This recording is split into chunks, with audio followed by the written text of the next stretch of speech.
Today we're transforming your average zucchini into something really special and keto friendly. We have 2 recipes that we're going to be trying today. And the first recipe is by a Michelin star chef called Thomas Keller. Zucchini is one of our favorite vegetables on keto. Whether you simply roast zucchini, spiralize them into zoodles, or use them as layers in a lasagna recipe, zucchini is so versatile and easy to cook and easy to grow. We grow them in our backyard in Chicago all the time. And not only that, we got about 6 of them at the grocery store for a couple of dollars. 1 cup of zucchini has about 2.6 grams of net carbs per serving, which is perfect on a keto lifestyle. And the great thing about zucchini is that it's pretty neutral tasting, which means it absorbs all of the flavors that you put on top of it. So we have 2 really different recipes that we're going to be trying today. The first recipe comes from the acclaimed chef Thomas Keller, and it's his technique on how to cook a zucchini and transform it into something that's 5 stars. Thomas Keller is an American chef that owns many Michelin star restaurants, including the French Laundry here in the United States. And this technique is very interesting, and it's supposed to transform the texture of a zucchini. So let's get started. Many people have been taking this technique and running with it on TikTok and other social media platforms. But we came across this recipe by a fellow keto content creator,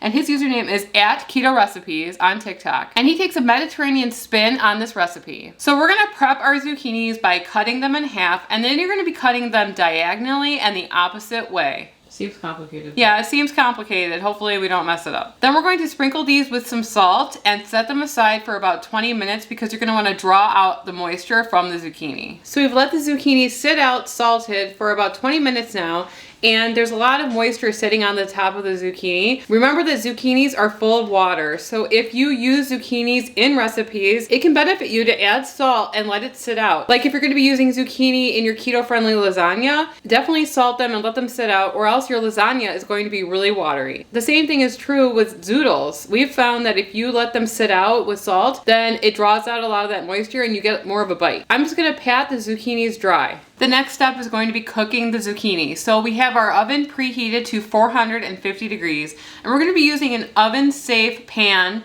to cook our zucchini. We have the pan heating up right now. We're going to put in a generous amount of avocado oil. We're going to be putting the zucchini one by one, cut side down, into the oil, and we're going to be cooking that for 6 minutes. And then you can kind of check it and turn over and see that it's nice and caramelized and brown. And then we're going to take the entire pan and we're going to stick it in the oven at 450 degrees for an additional 5 minutes. Come on, mama. And then we're going to be serving it up with something really special. So here we have Thomas Keller's zucchini hack technique with a little bit of feta spread. Mm-hmm. I tasted the spoon. It tastes really good. It's a couple of carbs per couple of tablespoons. That's all we used on this. I mean, we topped it with some fresh dill and some roasted pine nuts, but there's a variety of different ways that you could tweak this to your own liking. Mm-hmm. Ready?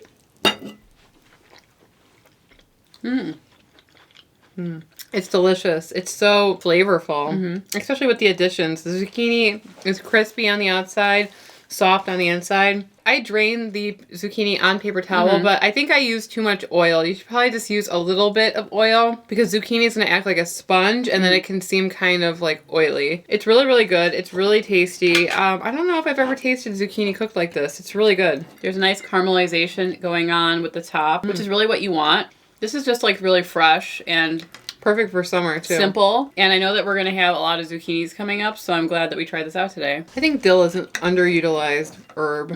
I love to grow it, but the problem is caterpillars destroy it every time I grow it, but I also want to help the butterflies. Right. Anyway, that was amazing. I hope you guys will try it. It's such a way to change up a normal zucchini. Next up, we have a very interesting recipe to try, and it's for zucchini flatbread. So our next zucchini recipe looks really delicious. It's on a website called Well and Good, and it's for a squash bread. I would call this more of a flat bread instead of a loaf of bread because it's very flat and round. I don't think that you could really slice it into pieces. So that's what we're gonna call it. We're gonna call it a flat bread. We took 3 zucchini and cut them in half, and then we put them on a roasting tray. We put it in the oven at 450 degrees for about 20 to 25 minutes until they were nice and roasted. We took them out and we let them cool off to the side, and now we're going to be scooping scooping out the inside remains of the zucchini and putting it into a blender, and we're gonna be blending that up. I don't think that you really want to include the rind in this recipe. You just kind of want the innards and not the skin. You can also use spaghetti squash if you had one around. We just wanted to do a zucchini themed video because we are big fans of zucchini. Not the prettiest looking. Looks like mashed bananas. Yeah. Ready? So here is our squash juice or puree. Smells like zucchini. We're gonna be measuring out how much zucchini is actually in here because that's gonna determine how many eggs you add to it. It's 2 eggs per 1 cup of squash puree. Wow, that didn't make a lot. Yeah, that did not make a lot, honestly. So we're going to be adding 2 eggs to this mixture. Get all that in here.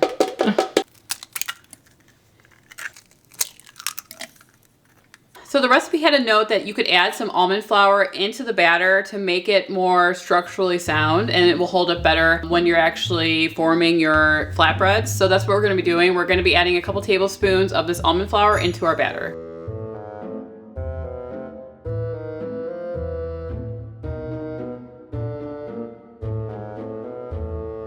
To plate up our flatbreads, and in the recipe it said that an oiled baking dish would do. However, it's sticking straight to the baking dish. It's not even coming off. It's just breaking apart pretty much. So if you guys are gonna try this recipe, maybe you wanna use a silicone baking mat when you're making this. It's breaking apart pretty much when we're pulling it off the tray. That sucks. That sucks. So we're just gonna keep on going. We wanna see how this tastes. We're gonna dress up this disaster, and then we're gonna go downstairs and we're gonna try it.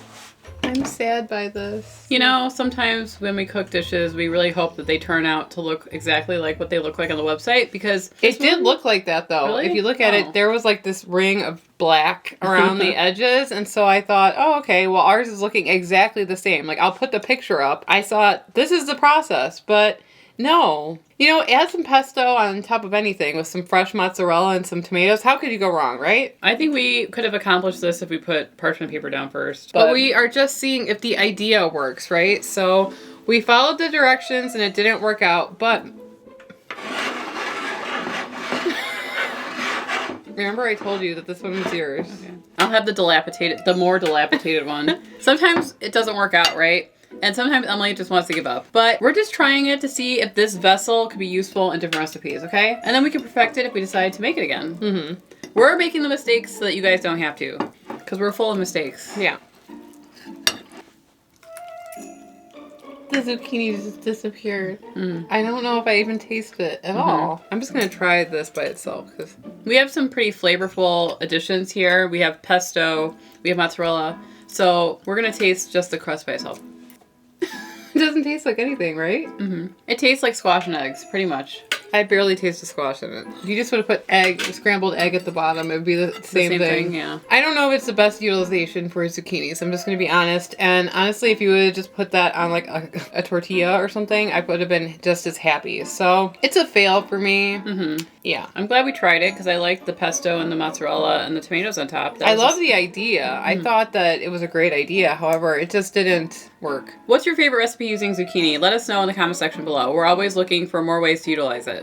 If you guys want to see us try other viral recipes, you can click on one of the videos on screen and we'll see you over there. Anyway, I'm Sarah. And I'm Emily. And we are the Keto Twins, signing out.